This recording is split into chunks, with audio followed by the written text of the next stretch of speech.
성가대 귀한 찬양 감사합니다. 아멘. 거친 파도가 아무리 우리를 감싸고 있어도 우리가 주님 안에 있으면 잠잠하게 지나갈 수 있습니다. 항상 하나님의 은혜 가운데 거하는 우리 사랑하는 성도님들 되시길 바랍니다. 자, 우리 서로 함께 보시면서 인사 한번 하시겠습니다. 주의 이름으로 축복합니다. 축복할 때 이거 팍 한번 쏴보세요. 이렇게 주의 이름으로 축복합니다.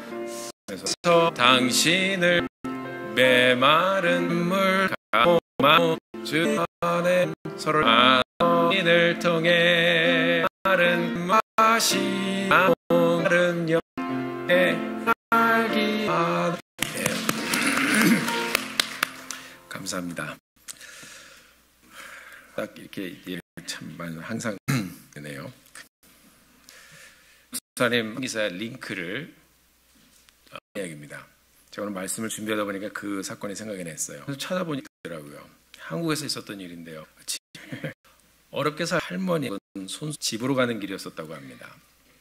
아마도 할머니께서 이렇게 파시는 분이시던 거 같은데요.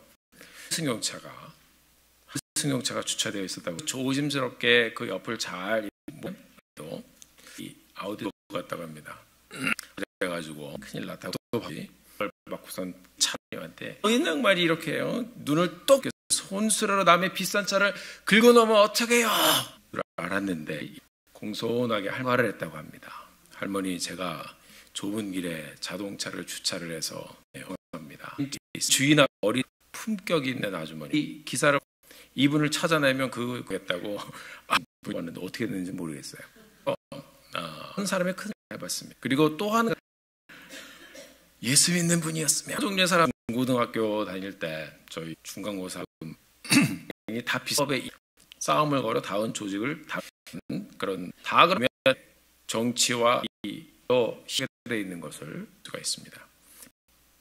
또 그 사람이 누리는 기왕이면 모든 것을 쏟아 오늘 본문의 대들에게 죽으심과 부활에 대한 내용을 잘 가르쳐 주셨습니다. 보니까 또 인작을 당하고 살아나리라. 이거는 본문가 앞으로 32절까지 쓰지 못하고 있을까? 이렇게 기록하고 있습니다. 사람이 죽는다고 그것도 예수님이 세상에 권세한다고 그리고 이분이 죽었다가 다시 살아난다고 어떻게 죽은 사람이 3일 만에 살아나지? 예수님이 죽으신다고? 이건 또 무슨 소리야? 32절 말씀처럼 제자들은 깨닫지도 못하고 그리고 이것에 대해서 묻기도 무서워했습니다. 두려웠어요. 예수님께서 이 땅에 오신 가장 중요한 사역의 핵심을 제자들에게 나누어 주셨는데 제자들은 못 알아들었습니다. 그리고 관심도 없었습니다. 그리고 물어보는 것조차도 두려워하고 싫어합니다. 그들은 아마 죽음이란 말을 듣고 두려워했을 것입니다. 그리고 난 후에 오늘 본문에 보니까 예수님과 제자들은 걸어서 가버나움이라는 곳으로 가셨습니다. 제자들이 길을 걸으면서 자기들끼리 서로 어떤 토론을 했던 것 같아요. 예수님께서 가버나움에 도착하셔서 제자들에게 또 슬쩍 물어보십니다. 너희가 길에서 토론하는 것이 무엇이냐? 예수님이 질문하셨어요. 이 질문을 듣고 제자들이 또 조용해졌습니다. 아까는 죽고 부활하신다는 말씀을 듣고 제자들이 조용해졌고 지금은 너희가 길에서 토론한 것이 무엇이냐 하는 질문을 또 듣고 이 제자들이 조용해졌습니다. 자, 제자들이 가버나움에 오는 길에 자기들끼리 자기들의 관심사를 이야기를 했거든요. 만약 제자들이 아까 예수님이 죽고 살아나신다고 했는데 베드로 너 그게 무슨 말인지 아냐? 너 산에 갔다 왔잖아. 우리가 제자인데 어떻게 좀 해야 되는 거 아니야? 난 무슨 말인지 모르겠는데 다시 한번 물어보자. 이 정도만 됐어도 중간은 갔을 것 같아요. 그런데 이런 상황에서 제자들의 관심은 예수님이 그런 중요한 말씀하셨는데 두려워하면서 동시에 전혀 관심도 없었어요. 우리도 대화하다 보면 서로 대화를 하고 듣다가 자기의 관심이 없으면 듣기는 하는데 안 듣는 사람들이 많이 있습니다. 여러분도 아마 경험해 보셨을 거예요.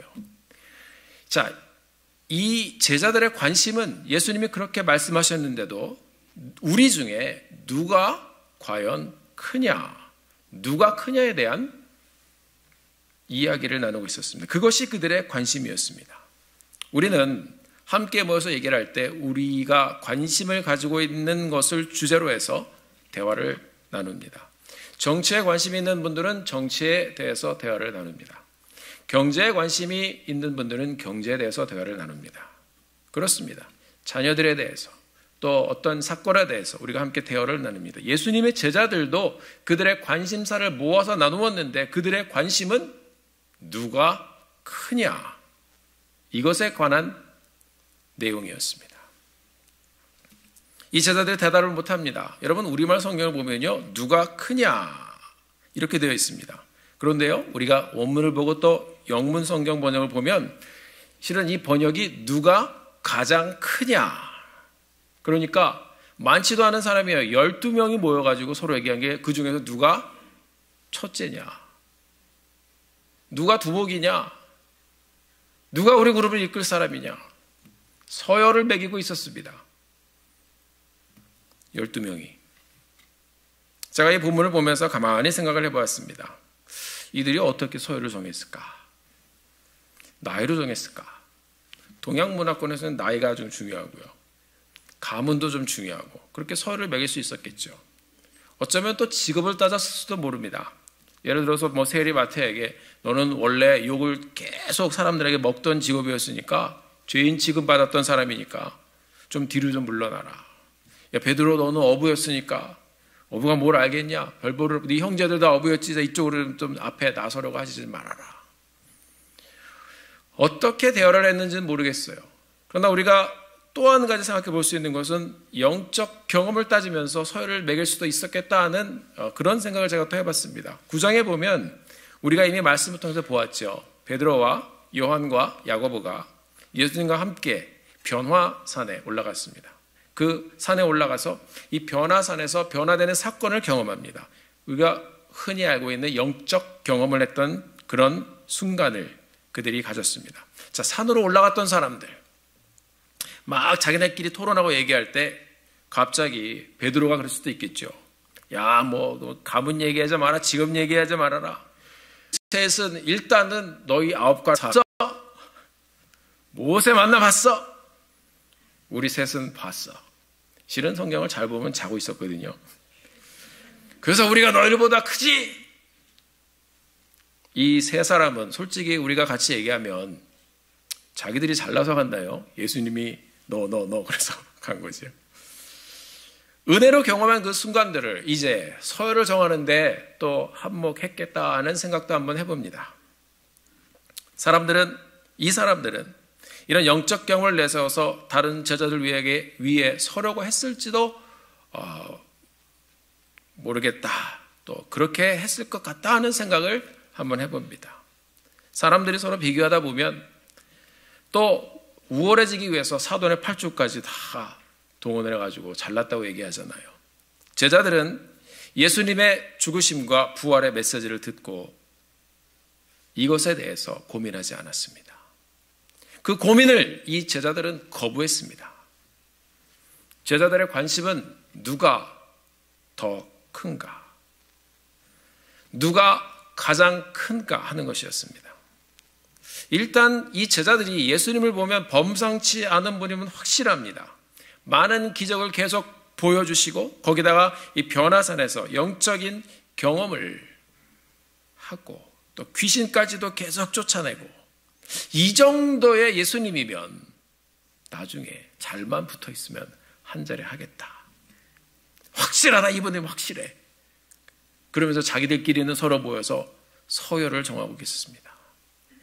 그래서인지 그렇게 그들의 관심사를 그냥 자기들끼리 나누는 그 장면을 이제 예수님께서 아시고 물어보신 것입니다. 대단한 제자들입니다. 사랑하는 성도 여러분, 우리 콩코도 침례교회의 관심은 무엇입니까? 여러 성도의 관심을 여러분들은 과연 무엇이라고 대답하시겠습니까? 너희는 지금 인생의 길의 한가운데서 무엇에 관심을 가지고 토론하느냐? 혹시 우리도 예수님의 제자들처럼 교회 안에 들어와서도 누가 더 크냐? 내가 제일 크다. 이런 토론을 하고 있지는 않습니까? 그런 교회가 된다면 교회와 세상이 무엇이 다르겠습니까? 사랑하는 성도 여러분, 예수님의 관심이 우리의 관심이 되는 그런 교회가 되기를 주의 이름으로 축원합니다. 예수님의 고민이 우리의 고민이 되는 그런 교회가 되기를 주의 이름으로 축원합니다. 교회는 예수 그리스도의 은혜로 세상의 모든 서열이 다 깨진 곳입니다. 이것을 단적으로 보여주는 것이 우리 교회의 점심시간입니다. 밖에 나가서 우리가 돈이 있으면 또 여러 가지 좋은 음식을 사 먹을 수 있지만 교회에 오면은 먹을 게 없어요. 하나밖에 없습니다. 가장 많이 등장하는 것이 국밥. 국밥이 아닌 때가 있는데 그래도 먹는 메뉴는 항상 똑같습니다. 이게 교회가 주는 메시지입니다. 교육의 차이, 빈부의 차이, 세상의 지위의 차이, 이런 것에 관계없이 무조건 교회에 오면 다 똑같은 것을 먹습니다. 우리가 함께 예배를 드리면서 똑같은 찬양을 드리고 똑같은 말씀을 듣습니다. 사랑하는 성도 여러분, 주님의 교회에서 서열을 정하기 시작하면 교회의 균형과 아름다움이 깨지는 것입니다. 교회 안의 직분은 서열이 아니라 기능입니다. 오늘 이 자리에 오신 성도님들이 누가 크냐, 누가 먼저냐, 내가 먼저 이 교회에 왔어, 그래도 내가 더 커, 이런 것을 논하지 말고 예수 안에서 구원받은 백성들로 주님의 관심에 관심을 갖고 하나님의 은혜를 나누며 서로 섬겨갈 주의 신을 이제 매를 너를 비한 이유와 목적을 하셨을 것입니다. 첫째 큰 바람입니다. 그리고 26년 주님께 큰 자가 되려면, 그리고 으뜸이 되고자 하면 가장 첫 번째 쓰려면 servant, 섬기는 자가 되고, 그 다음에 slave, 종이 되어라 그랬습니다. 도전이 되는 말씀입니다. 오늘 본문에서 예수님이 이 큰 자에 대해서 말씀하시면서 어떻게 그렇게 큰 자가 되는지를 우리에게 또 제자들에게 말씀해 주고 있습니다. 누구든지 첫 자가 되려면 남의 끝이 되며, 그리고 사람을 섬기는 자가 되어야 된다. 세상에서는 첫째가 되어서 앞에 서서 남을 다스리라고 가르치지만 하나님의 나라에서는 첫째가 되려면 뒤에 서라고 말씀하고 있습니다. 세상의 힘은 사람이 남을 부리는 곳입니다. 그리고 다스리기 위해서 힘을 갖습니다. 그러나 하나님의 나라는 힘 있는 사람이 그 힘으로 다른 사람들을 섬겨가기 위해서, 부리는 것이 아니라 섬겨가기 위해서 그 힘을 갖게 되는 것이라고 말씀하고 있는 것입니다. 섬김의 자리로 가려면 내려가서 더 많은 사람을 섬겨가라 말씀하고 있습니다. 내려가라. 끝으로 가라. 그리고 끝에 가서 서 있는다고 마치는 것이 아닙니다. 오늘 본문 말씀처럼 섬겨라 말씀하고 있습니다.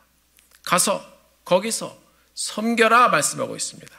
이 섬기라는 말을 성경사전을 찾아보니까 헬라어 성경을 보니 여기서 디아코노스라고 되어 있습니다. 우리가 많이 들어본 단어일 것입니다. 우리가 아는 집사님, 집사라는 말이 디컨이라는 말인데요. 이 디컨의 원형이 되는 말이 디아코노스란 단어입니다. 디아코노스는 섬기다 그런 말입니다. 제가 사전을 찾아놔서 이 디아코노스란 단어를 풀어놓은 것을 봤더니 이렇게 기록이 되어 있습니다. 먼지를 일으키며 바쁘게 왔다 갔다 하다. 이게 집사의 뜻이에요. 먼지를 일으키며 바쁘게 왔다 갔다 하다. 섬긴 교인들이 감사드리며 조실까 할 때 인규하게 됩니다. 그리고 세우시고 6절에 보니까 어린아이를 데려다가 가운데 세우시고 이 아이를 안아주세요. 본문의 이 아이라는 말은 파이디온이라는 말은 이것은 아주 어린아이를 얘기합니다. 인펜트를 얘기할 때도, 이 깐난하게 얘기할 때도 파이디온이라고 쓰고요. 그러니까 굉장히 어린아이, 우리 교회 같은 경우는 아마 프리스쿨에 있는 그런 아이들일 거예요.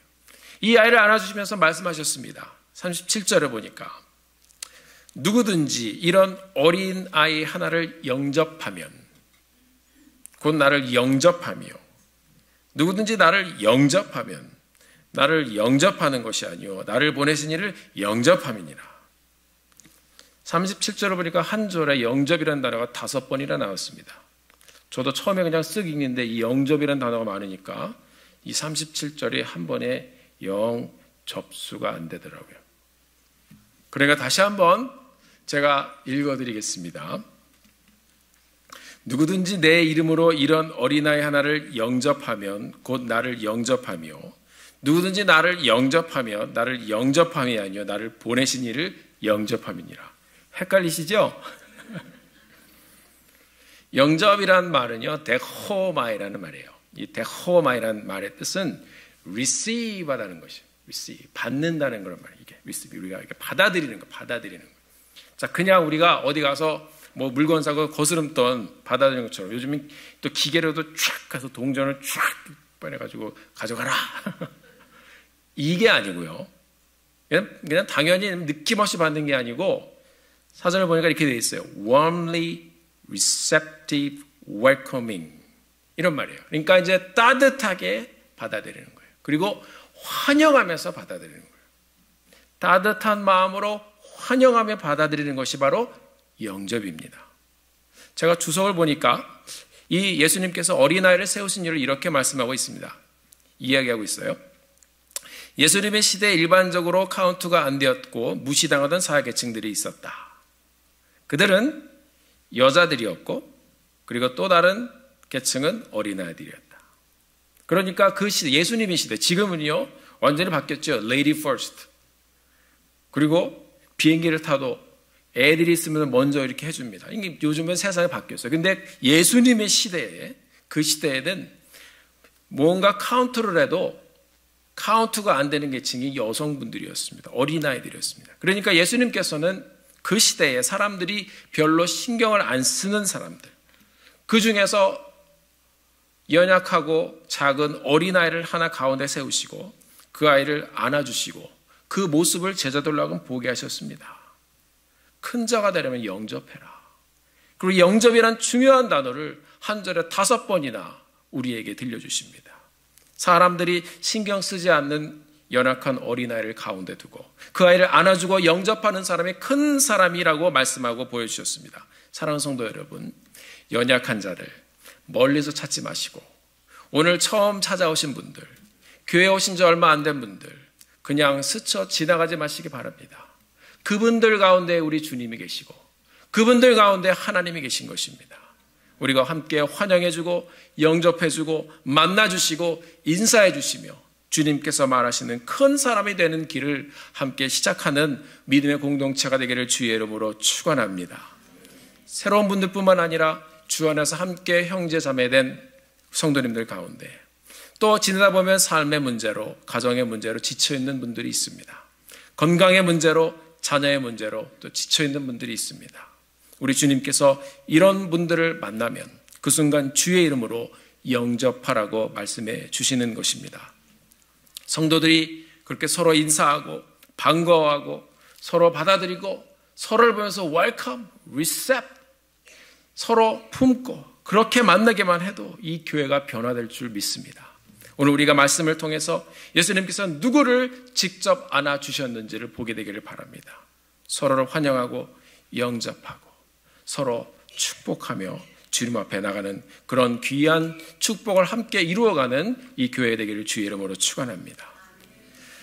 자, 예수님께서 말씀하셨습니다. 이 아이를 영접하면 나를 영접하는 것이고 나를 영접하는 자는 하나님을 영접하는 것이다. 여러분 보면 볼수록 정말 파워풀하고 놀라운 말씀이에요. 제자들이 지금 논쟁을 여러분 잘 들어보시면요 굉장히 위험한 논쟁을 하고 있는 것입니다. 오늘 본문을 보면 누가 크냐 해서 내가 더 크네요. 그구장 이 하와는 네가 하나님의 죄를 내가 더 그런 사람들이었습니다.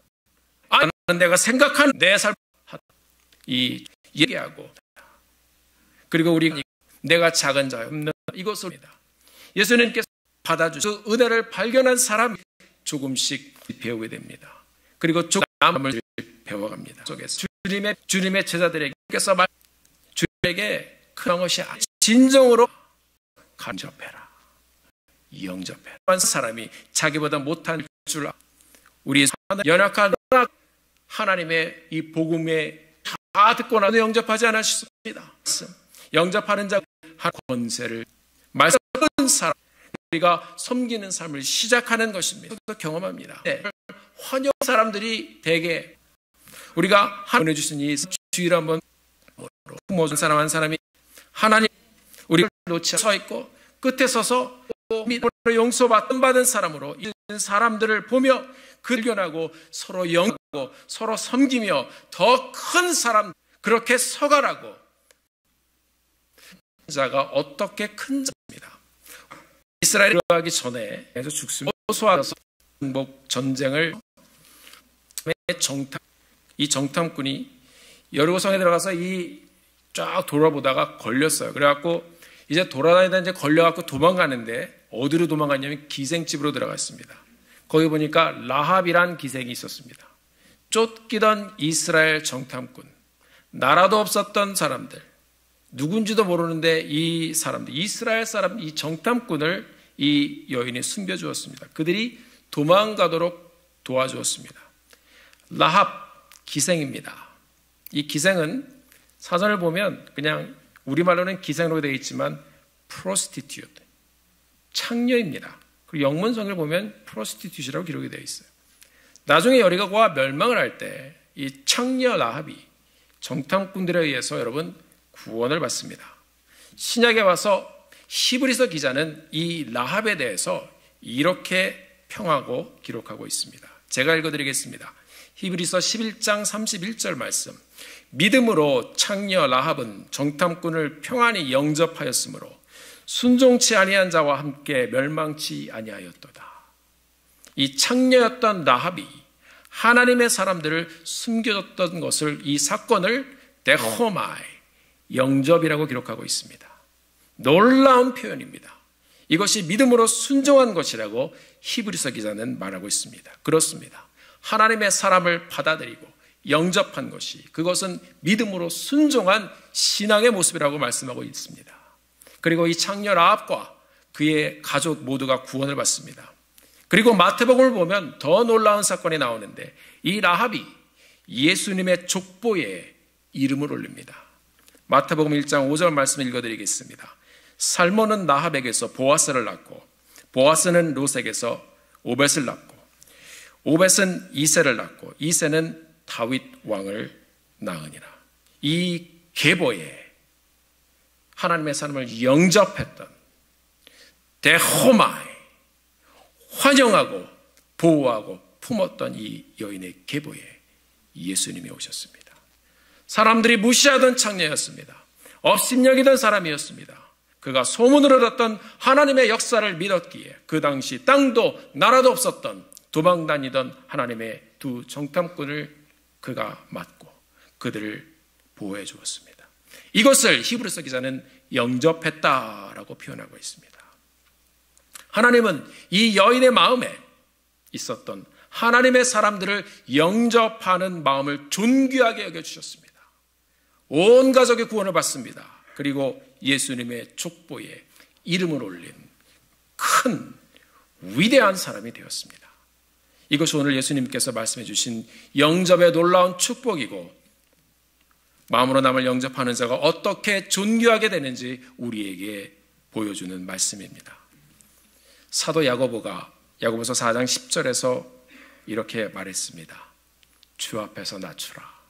그리하면 주께서 너희를 높이시리라. 주님께서 말씀하신 낮아지는 길은 바로 영접하는 길입니다. 영접하는 사람이 큰 사람이 되는 길입니다. 사랑하는 성도 여러분, 세상에 많은 사람들이 곧게 목을 세우고 내가 더 큰 자라고 자랑하고 나서는 이 시대에 우리 사랑하는 콩코드 침례교회 성도님들은 주님께서 보내주신 내 주위의 사람들을 환영하고 품고 영접함으로 그 안에서 주님을 발견하고 하나님을 발견하고 영접을 통한 축복을 누리며 아름답고 존귀하게 세움받는 성도님들 되시기를 주의 이름으로 축원합니다. 기도하겠습니다.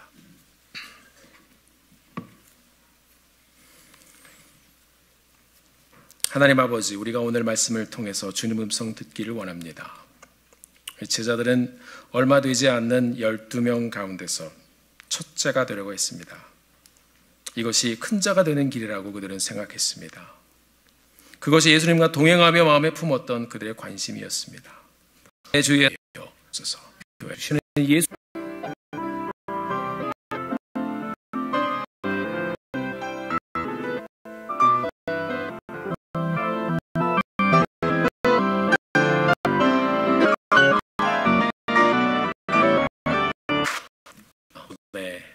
우리로 경험이 감시를 하기를 소원합니다.